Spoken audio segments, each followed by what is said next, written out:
Covid, monkey pox, tomato flu के बाद अब एक और नई बीमारी ने सरकार की चिंता बढ़ा दी है और इसका नाम है नोज ब्लीड फीवर। ये एक वायरल बीमारी है और इंडिया में हाल फिलहाल में इसके 2 केसेस सामने आए थे।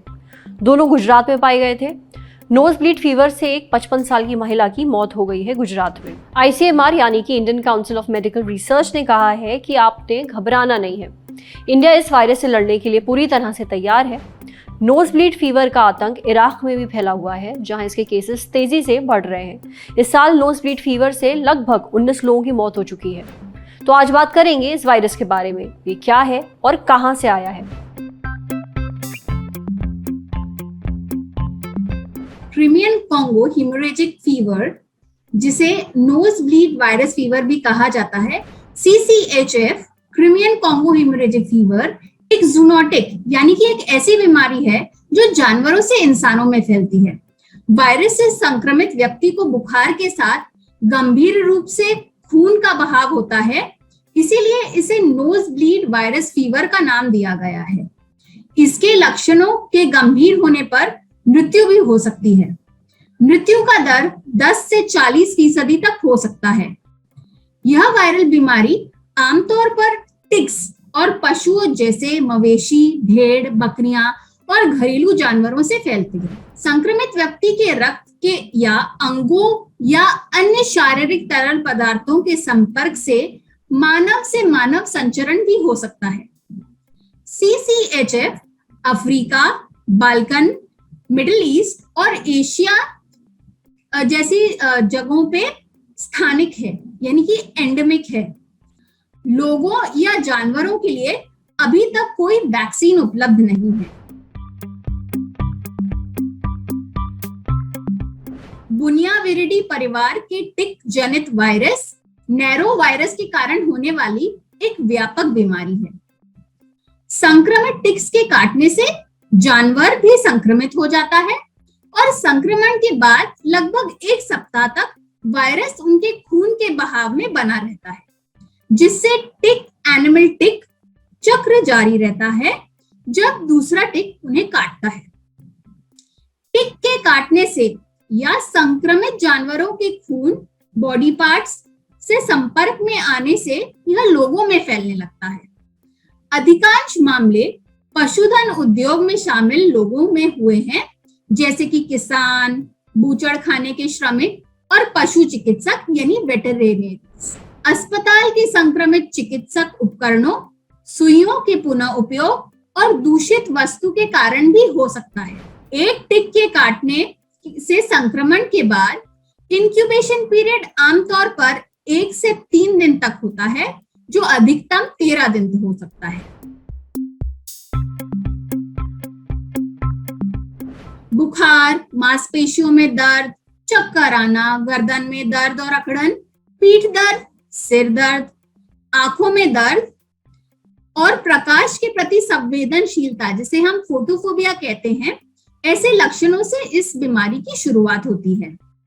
उल्टी, दस्त, पेट में दर्द, गले में दर्द, खराश भी हो सकती है। इसके बाद अगर बीमारी बढ़ जाती है तो लोगों में मेंटल कंफ्यूजन भी देखा गया है।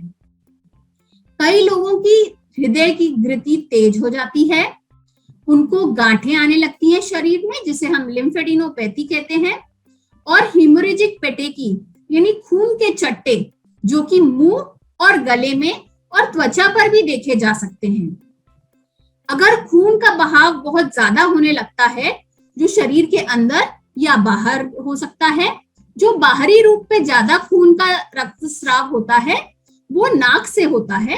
आमतौर पर हेपेटाइटिस भी हो सकता है लोगों को, और गंभीर रूप से बीमार रोगियों के बीमारी के 5वें दिन के बाद तेजी से kidney failure, heart failure, multi organ failure हो सकता है, जिससे मृत्यु भी हो सकती है।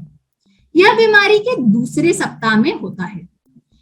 ठीक होने वाले रोगियों में आम तौर पर बीमारी की शुरुआत के 9वें या 10वें दिन में सुधार देखा गया है। इस बीमारी के डायग्नोसिस के लिए हम काफी सारे टेस्ट अवेलेबल हैं, जो कि है ELISA, antigen detection, serum neutralization, reverse transcriptase polymerase chain reaction जो आरटीपीसीआर कहा जाता है, और वायरस आइसोलेशन जो सेल कल्चर से किया जाता है। इस बीमारी का ऐसा ठोस इलाज नहीं है, सिर्फ लक्षणों का उपचार किया जा सकता है और जो सहायक देखभाल कर सकते हैं वो की जाती है। यही इसका मुख्य इलाज तौर पे होता है। एंटीवायरल दवा रिबाविरिन का उपयोग कई जगह सफलतापूर्वक भी किया गया है। इस वायरस से बचने के लिए अभी कोई भी वैक्सीन उपलब्ध नहीं है, इसलिए बचाव ही इसका सबसे बड़ा इलाज है। इसलिए टिक्स यानी कि काटने वाले कीड़ों वाली जगहों पर जाने से बचें। आसपास जानवर होने पर कपड़ों को हमेशा झाड़ कर ही पहने, फुल स्लीव्स के कपड़े पहने, पालतू जानवरों की साफ सफाई करते रहे, संक्रमित इंसान से दूरी बनाकर रखें। अब बढ़ते हैं सेहत के अगले सेगमेंट की तरफ। तन की बात, जानिए पीरियड टालने वाली दवाइयां लेना क्या सेफ है? कई महिलाएं अपने पीरियड्स को टालने के लिए दवाइयों का इस्तेमाल करती हैं, पर क्या ये दवाइयां सेफ हैं? देखिए, डॉक्टर्स ऐसी दवाइयां देना अवॉइड ही करते हैं। ज़रूरत पड़ने पर अगर देते भी हैं तो डॉक्टर पहले कैलकुलेट करते हैं कि पीरियड को प्रीपोन करना है या फिर पोस्टपोन करना है, यानी कि डेट से पहले पीरियड लाने हैं या फिर डेट के बाद तक के लिए टालने हैं। डॉक्टर महिला के पीरियड हिस्ट्री और सेहत के हिसाब से तय करते हैं। लेकिन कभी कभी क्या होता है कि महिलाएं इस दवाई को लेने से पहले ना किसी डॉक्टर से कंसल्ट करती हैं, ना राय लेती हैं। वो सीधे मेडिकल स्टोर जाती हैं, ये दवाई खरीद लेती हैं और फिर इनका सेवन करती हैं। अब अगर कोई महिला लंबे समय तक इन गोलियों का सेवन करती है तो हार्मोन्स असंतुलित हो जाते हैं, उनके पीरियड टाइम पर आने बंद हो जाते हैं। इन दवाइयों की वजह से कई बार पीरियड 5 से 6 महीने तक नहीं आते हैं। 16 से 18 साल की लड़कियां और जो मेनोपॉज के करीब महिलाएं हैं उनको डॉक्टर्स ये दवा ना खाने की सलाह देते हैं, क्योंकि उनके हार्मोन्स पहले से ही असंतुलित होते हैं। अब इन दवाओं से उनकी सेहत पर बुरा असर पड़ता है, साइड इफेक्ट्स हो सकते हैं। इसके अलावा लगातार इन दवाओं को लेने पर ब्रेन स्ट्रोक, लकवा, मिर्गी के दौरे ये सब भी हो सकते हैं। इन दवाओं को लेने वाली महिलाओं को कई बार अपनी प्रेगनेंसी का पता भी नहीं चल पाता, क्योंकि उन्हें लगता है कि दवा की वजह से पीरियड्स डिले हो रहे हैं। महिलाओं में पीरियड 2 हार्मोन्स पर निर्भर करते हैं, एस्ट्रोजन और प्रोजेस्टेरॉन। पीरियड्स को टालने के लिए इन हार्मोन्स की गोलियां लेनी होती हैं, यानी कि ये गोलियां हार्मोनल साइकिल को प्रभावित करती हैं। इसलिए बिना डॉक्टर से बात किए, बिना उनकी राय ले अपने आप कोई भी ऐसी दवाई ना खाएं। समझे? अब बारी है सेहत के आखिरी सेगमेंट की, खुराक यानी झकास सी हेल्थ टिप। जानिए साइनस है तो क्या खाने पीने की चीजें थोड़ा अवॉइड करनी चाहिए। जब किसी इंसान को साइनस होता है तो लक्षणों के तौर पर सर्दी, जुकाम, एलर्जी, सिर दर्द, बुखार, खांसी, नाक बंद होना, गले में खराश, थकान और सांस से बदबू आती है। साइनस के दौरान इंसान को सांस लेने में दिक्कत महसूस होती है। अब न्यूट्रिशनिस्ट विभूषा बताती हैं कि अगर साइनस है तो डेयरी प्रोडक्ट्स जैसे कि दूध, दही, पनीर वगैरह से थोड़ा बचना चाहिए, इनके इस्तेमाल से थोड़ा बचना चाहिए। अब क्योंकि ऐसे केस में डेयरी के ज़्यादा इस्तेमाल से बलगम भी आपका ज़्यादा बनने लगता है, कंजेशन ज़्यादा होता है, और ज़्यादा बलगम यानी ज़्यादा दिक्कत। न्यूट्रिशनिस्ट विभूषा का कहना है कि साइनस में केले से भी थोड़ा परहेज करना चाहिए।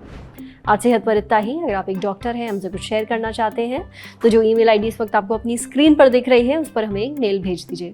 ये वीडियो फेसबुक पर देख रहे हैं तो हमारे फेसबुक पेज को लाइक करिए, यूट्यूब पर देख रहे हैं तो हमारे चैनल को सब्सक्राइब करिए, बेल आइकन पर ज़रूर क्लिक कर दीजिए ताकि जब भी हम कोई नया वीडियो अपलोड करें तो उसका नोटिफिकेशन आप तक सबसे पहले पहुँचे।